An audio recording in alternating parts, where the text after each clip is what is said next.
Well, the second song of the list that I just played that I would have fallen deeply in love with would have been Down in the Flood by Bob Dylan. Bust your feet, you cannot rock this joint, but oh, mama, ain't you gonna miss your best friend now? I was living in this area of Dublin called Ballymun, and my first girlfriend was a big Bowie fan. And I remember going over, and my mother loved Dylan, and she, Dylan was someone I was definitely aware of, but maybe at that point in my life I wasn't as devout a fan as I would have been of maybe AC/DC, and Bowie, and all of the stuff that was around in my life. And my wall was filled with Angus Young, and my girlfriend Grania, her older brother Aidan was a big smoker. He had political leanings, and he loved Dylan. And I remember he lent me a tape. And I remember him saying, if you don't give me this tape, I need this tape back in a week. If you don't give it back to me in a week, I'm going to kill you. And so I borrowed the tape, more Bob Dylan's greatest hits.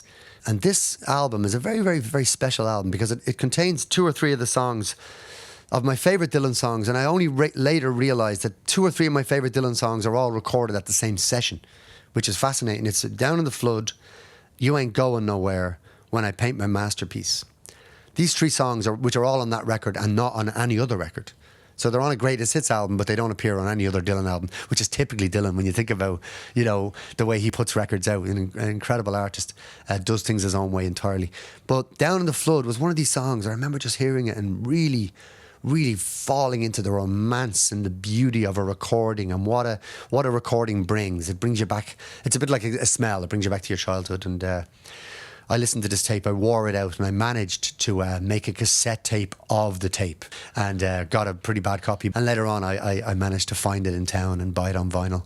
But it was a very, very important song. And when I went busking for the first time at 13, 14, I remember playing that song, and it was a great song to teach me how to sing.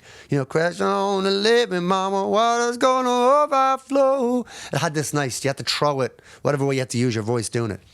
And so it really taught me how to sing. So this song really was pivotal for me in a few ways. It was Dylan doing this incredible homage to the blues, but then it was also teaching me how to sing. And so that song has always remained a very valuable one for me. Been our best friend somehow.